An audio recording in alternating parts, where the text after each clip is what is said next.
Very happy to be joined by Cuonzo Martin, head men's basketball coach at the University of Missouri, former Purdue star, East St. Louis native, and shout out to Lincoln High during your high school playing days. Coach, very generous of you to take some time out to talk. We only get to see each other maybe once or twice a year when I have you guys on my schedule, but our visits are always great. I always leave our conversations feeling inspired and motivated, and you do that to many more important people than just me. So I thought to myself, I wanted to get you on the show, and thank you again for taking some time out. Oh man, thank you for having me. I appreciate you taking time out of your schedule to allow me to visit with you. I don't take that for granted. I say former Purdue star. You shared a great story. I think the last time we saw each other a few months ago, if not for the wisdom, simple but profound wisdom of your mother Sandra, it was almost former UConn star. Yes, How yes, it was. close?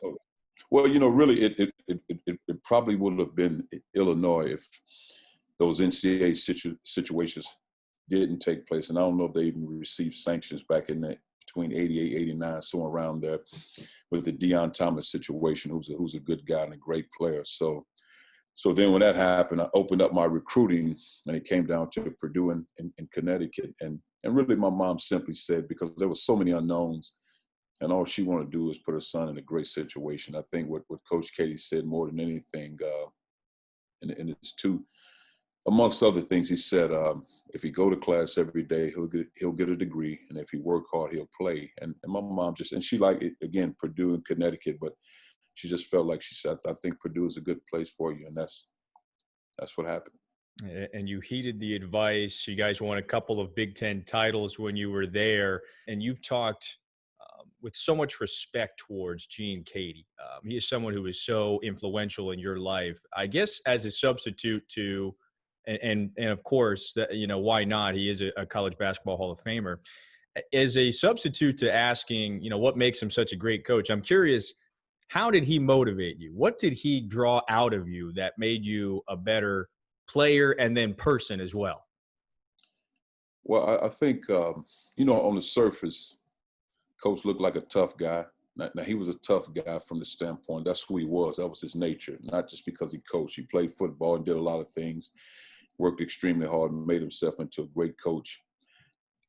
I think the thing that helped me, because, again, I came from East St. Louis, and my high school coach, Benny Lewis, is a legend in his own right, one of the better high school coaches in all of high school basketball, let alone the state of Illinois. Won 4 state championships, had great players, great tradition.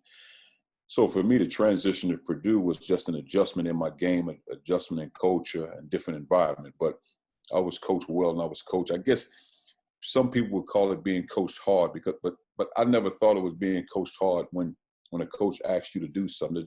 They demand you to do that in order for you to be successful. And my mom taught me a level of respect and understand that. So when people say the coach is demanding or he coached you hard, I never really understood what that means unless he's critical and he's demeaning you.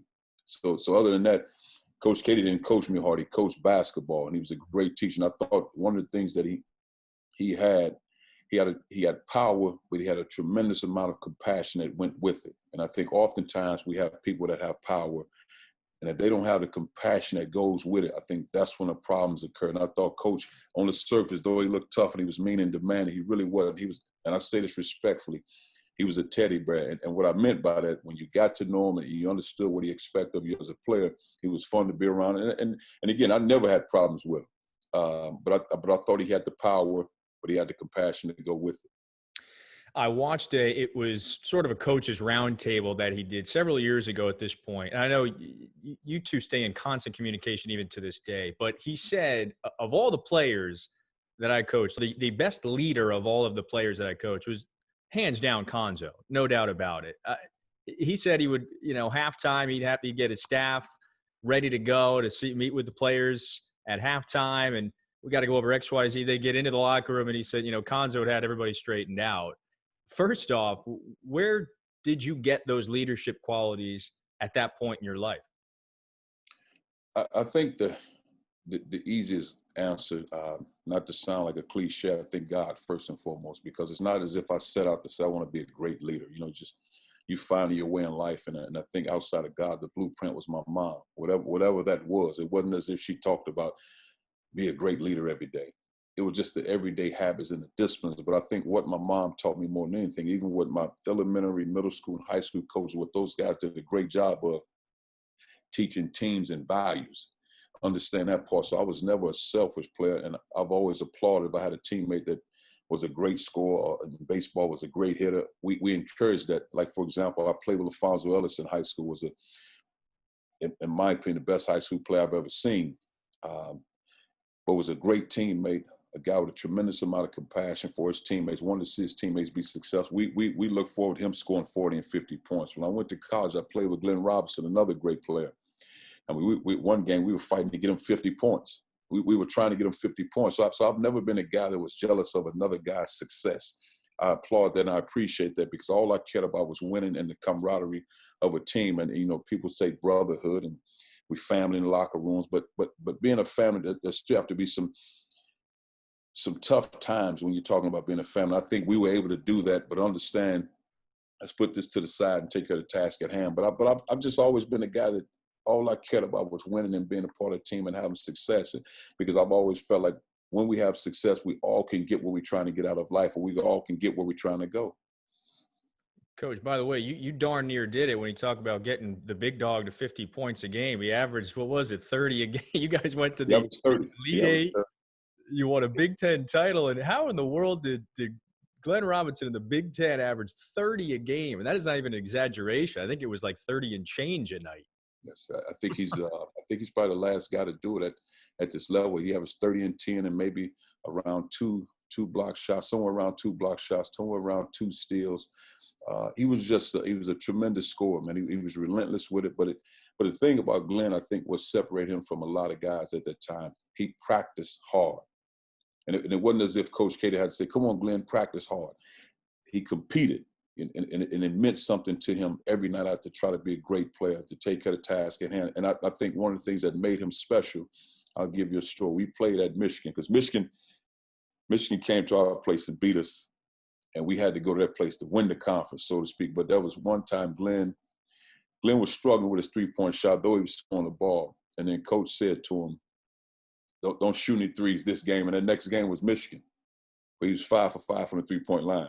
So it wasn't as if he was just saying, the heck with you, Coach. That's just who he was. When he stepped on the floor, he was playing a basketball game, and he flowed into it, and he played with a great spirit, and that's what made him special. I can't do this with you, not bring up 94 Sweet 16. You and Big Dog dropped, I think it was 75 combined against Kansas. You went for 45, you went for 30. That was a successful night. Beautiful night. But again, the shots were falling. And I used to really say to him, man, because I enjoyed playing defense, and it got to a point really going into my junior year, Coach would say you really need to look at scoring the basketball. Because I just took a tremendous amount of pride in defending and playing hard. And again, whatever it took to win games, but Coach said we need you to score the ball. So my junior year, I really started to score the ball. But I would simply say to Glenn, because we were roommates also, man, I'm over here if you need me. Do what you do, because he could score the ball. And we had a team that didn't mind him scoring the basketball. We looked forward to it, and he took pride in doing it. We're talking about all these great friends of yours, former teammates that are great influences in your life. Going back to your leadership traits and the things you stand for. I mean, you are obviously someone who people seek out your perspectives, and that's not just because of your coaching acumen and your successes and your leadership, but it's also things that you stand for. And you have been, no question, very vocal and you have stood for a lot, especially as it relates to this summer. You know, when we think back on the last few months, going all the way back to the deaths of George Floyd and Ahmaud Arbery and Breonna Taylor, people have, you have stood up for many things as it relates to the racial injustices in this country, social reform that has taken place since. I want to ask you this, though. Of those coaching peers, friends, players, colleagues, what have they sought out? What perspectives and feedback and education have they sought out from you? What have you told them? What have they been seeking out from you this summer particularly? I think the thing I like to think on the surface, but you don't really know that I don't necessarily have enemies in our profession. I'm not a guy that spend a lot of time, gossiping about somebody else and using somebody's name in a bad way, because I just don't have time for that. I think I'm a guy that's transparent. You kind of see my life, my struggles, diagnosed with cancers, knee surgeries, all this stuff growing up in East St. Louis. My brother spending time in prison, my mom, things she dealt with growing up. So people have seen it on full display, and it's not that that's something I advertise, but it's just something that's real. So I just think people feel comfortable because I don't have any angles. It's what it is, whether you want to hear it or not, whether you like it or not. I think people know and understand I am who I am. I'm from East St. Louis, and I represent that 100%. But also, I love all people. I don't have any hate in my heart. My mom never raised me to have that, so I don't have that in my heart. So when I speak, I'm speaking life, and I'm speaking about us as a people, and it saddens me when we as a society, we talking about Black Lives Matter and this stuff going on. All George Floyd, Breonna Taylor. You have so many things that are going on, and it's almost as if we're at war with another country. But we're all on American soil, which when you sit back in your household, you sit there and say, all the stuff that's going on, we're talking about our own country. We're talking about a race of people that have been on this country together. And we have all this division. And I just think, for me, there's a lot of things, but I think what we have to do, because I've prayed many nights to God and just kind of say, God, if you can intervene, because it's exhausting when you feel the fight. Just, you go back to Martin Luther King, Malcolm X, you go back to the fight that they put up. And it's like, man, can you imagine? And I went back and I read Martin Luther King's book, and his daughter, his oldest daughter, she wasn't a year old the first time he had his house bombed. She wasn't, and I think it was in Montgomery, Alabama. She wasn't a year old, and he ended up having 4 children. He could have bailed out after that first bombing on his house and said, no more, I'm going back to Atlanta. He ended up having 4 kids, and he stayed in the fight. Resiliency, perseverance, determination to see equality. That is power, that is strength. So who am I in struggling in a basketball game? Who am I when what that man went through and what his family went through on a day-to-day basis, and the strength of his wife? Because you have to get credit. Though he was out in the front lines, they go hand in hand. I don't think one is better than the other, because the strength for her to stay at home when nobody's there, to be sound in our decision makers, but also to give him the strength to keep pushing forward. I'm with you. Man, that would have brought me to my knees just even thinking about it to this day. So I go back to it. And then I say, it's like, and I heard a pastor say, I think Bishop T.D. Jakes said this. He said, there's an older person inside of you that is counting on you to do the right thing. So for me, if I don't do it now, then who am I? And I think that's what we have to think about. I said to my 2 sons, and one, he'll be 23 in August, and my other one, he'll be 19 in November. And I said to those guys, and this might have been 3 or 4 weeks ago, I just said, guys, I don't know if I'll be on this earth to see true equality. And I didn't say it as if I'm worried about my life being threatened, but I just said, because you're probably talking about a 70-year wealth gap when it comes to the Black community that we're behind. And it's not by our fault that we didn't do anything. We tried to work hard, but there were so many systematic things that were set up where we couldn't get ahead. So I said to my sons, I have to get in the trenches and battle for equality. And I'm not sure what that means, and I'm not sure how much, if I'll be around, but I said, I'm hopeful that, God willing, if I have grandkids, that they can see, man, and not to say, look what my granddad did, look what he was a part of, not any of that, but we tried to make change. And I think the beautiful thing about it, when I saw the recent protests, you had just as many white Americans out there battling. And that was a beautiful sight to see that. And I said, I thank God. I said, thank you. Of course, we got ways to go, but we're making progress. I'm glad you brought that up. What has been the most encouraging, what's been the biggest thing this summer that has encouraged you about the direction we're going as it pertains to social reform? I think everybody's on board. Now, again, you're not going to change everybody. You're not going to do that. We have to talk about tough issues. I think universities are doing a great job of understanding that we need to do something. And some have been better than others, but we need to do something. I think Fortune 500 companies understand we need to do something. So that part is great. Everybody's trying to do their part.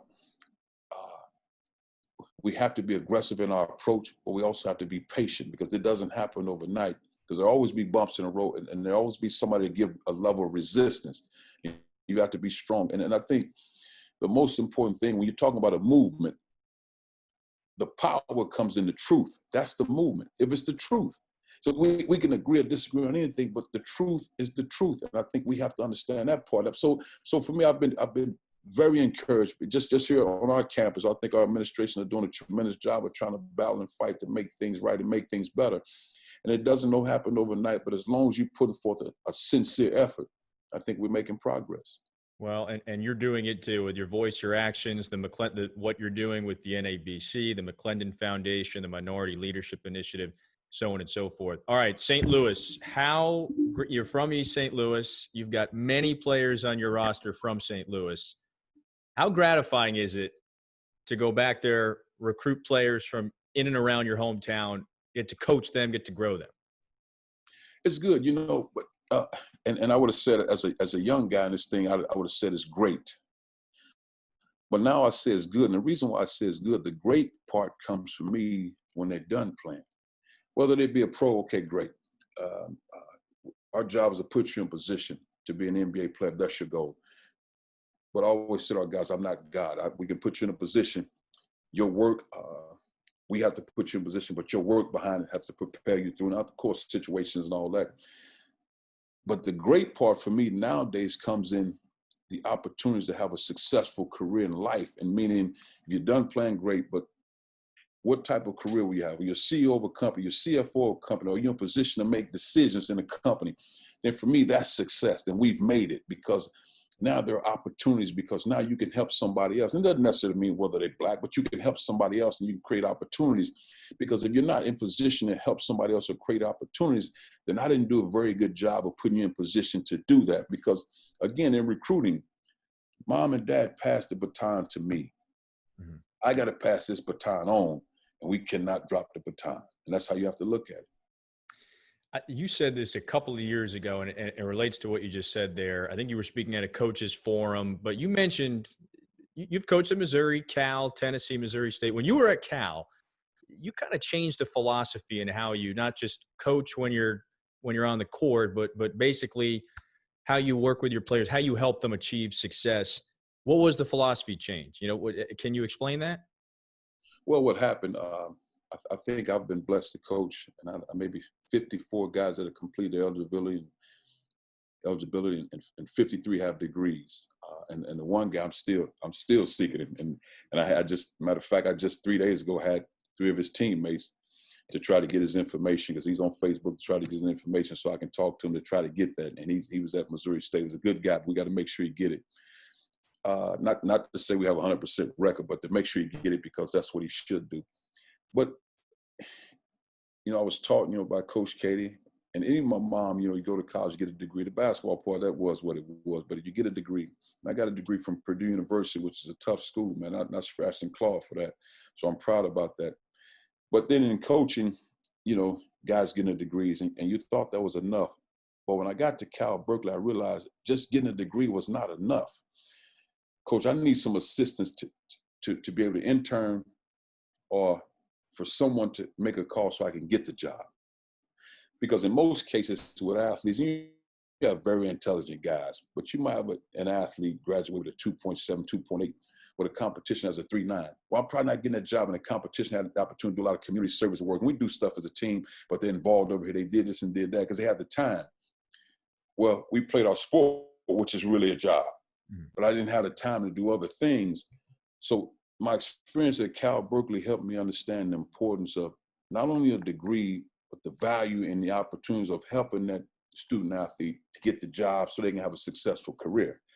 And just adamant about, what are we doing? How can we help this young man or this young lady get a job and opportunity, especially people of color, because those opportunities don't readily present themselves. So we have to give an extra push. We have to make an extra call. So here's a qualified person that'll do a great job in your company. I've said it all the time, and people understand this when they have athletes work in their company. They have a relentless work ethic. They understand what it means to struggle. They understand what it means to have camaraderie because they've been a part of a team. They understand what it means when they fail, because me, for example, I got an F on an exam in college. Not to say I got many of them, but I got an F on an exam. I could bounce back because I've been through that. So now when I'm working in the company, I've seen what that looked like. I've missed big shots in the game, the struggles. Oh, man, you messed up. Well, I know what that pain feels like to bounce back and keep coming. Right. One thing about an athlete, they have a level of resiliency and toughness to them to keep pushing forward when times get hard. This conversation kind of just centering around helping people, and we have kind of talked around it on a number of points here about how you're doing that just outside of a basketball court, a game, basketball in general. You mentioned this to me a little while back, and it really stuck with me, and I want to bring it up now. St. Louis, we've talked about how much your hometown means to you. You still have family there. You have mentioned this in the past. At some point down the road, you've kind of got ideas about how can I impact that community, St. Louis, my hometown, more so than what I'm doing right now. What are some of the thoughts, the blueprints, the plans that you have when the coaching career far down the line is over? What do you want to do to impact your hometown, that community, to better it? Wow, it's a great question. Just so many things. The one thing is, and I say this jokingly, but I'm serious when I say it. Somewhere on my tombstone, I wanted to say East St. Louis somewhere. It has to say that. And my kids, they laugh and joke. My wife and I talk about East St. But they have to say that somewhere because I take a tremendous amount of pride in that. I think what COVID has done, because of the time off, it allowed me to pour into it more, to think more, to put the pen to the paper more. How can I help? What type of initiatives can we present? Opportunities for our youth. And again, I've talked to superintendents on different things we can do in the communities. I think I want to be, I've said, in some capacity, not necessarily, NCAA president, those sorts of things, because I want to be a part of the change, but I don't necessarily need credit, and it's not necessarily titles, but I want to be a part of the change, so that way I could slumber better when it's all over. So now my sleep is better because I know I've helped the less fortunate people in those socioeconomic areas that struggle. I was a part of the assisting. And again, it could be behind the scenes because I don't care about the other stuff, but that makes me feel good because it's from where I sit, I'm grateful to sit here. But there's still a part of me that, man, those kids in East St. Louis and even on the St. Louis side, their struggles, the violence in some of our communities, how can we make that better? And I think that is the most important thing. How can we make that part better? Because I think the people that are a part of decision-making have to understand one of the better ways to increase the violence is to create opportunities. We have to create opportunities in those environments because, again, rarely do you ever find somebody successful in life just going around robbing and doing bad things because they're successful. They already have that. So we have to do a better job in those communities of giving opportunities so we don't have to do that. And now all of a sudden everybody has a better life because there's no better feeling, and I'm speaking for me as a man and as a father, to be able to provide for my family. And my wife is a very intelligent woman. She was in the corporate world for 15 years. So she's an intelligent woman. So I'd say it on the other side, a woman is a provider. But for me as a man, there's no better feeling to be able to provide for my family and to see the respect that my family has for me as their provider. It makes me feel good. So now can you imagine as a father who loses a job and looking for jobs and doesn't have opportunities, and he goes home and his wife doesn't see him at the level of respect. And this is how he feels because he can't provide for his family the way he needs to. So then how do you expect me to provide for my family if I can't have a job and opportunity, which I've applied for jobs and jobs and jobs, and I keep getting turned down? That's a hard feeling. So now how do I resort to providing for my family? So I think we have to be diligent and deliberate about opportunities to help, especially, and again, I'm gonna say this with all due respect, I love all walks of life, but we have to be diligent in helping the Black man with opportunities, because it seems as if the Black man has been criticized and beat down for so long and we have to find a way to make that better. Yeah. Righteous, noble stuff, which is not a surprise from you. Coach, you got to go in about a minute or so. All right, the last one. We got basketball returned last night. Did you watch? Or better yet, you've got a couple former – I think Jaylen Brown is in the bubble. Josh Richardson. You got a couple – what? You have a great story from the bubble from these guys? Not yet. You know, Jaylen Brown, Josh Richardson, Jonte Porter, Michael Porter. I mean, talented guys, man. It just you know, it's just a blessing to be a part of those guys, because not only that, you're talking about very intelligent guys, and all those guys would, in my opinion, would have been successful without basketball. Those guys are game changers, life changers. But again, those guys had great parents at home, so they understand, they have balance.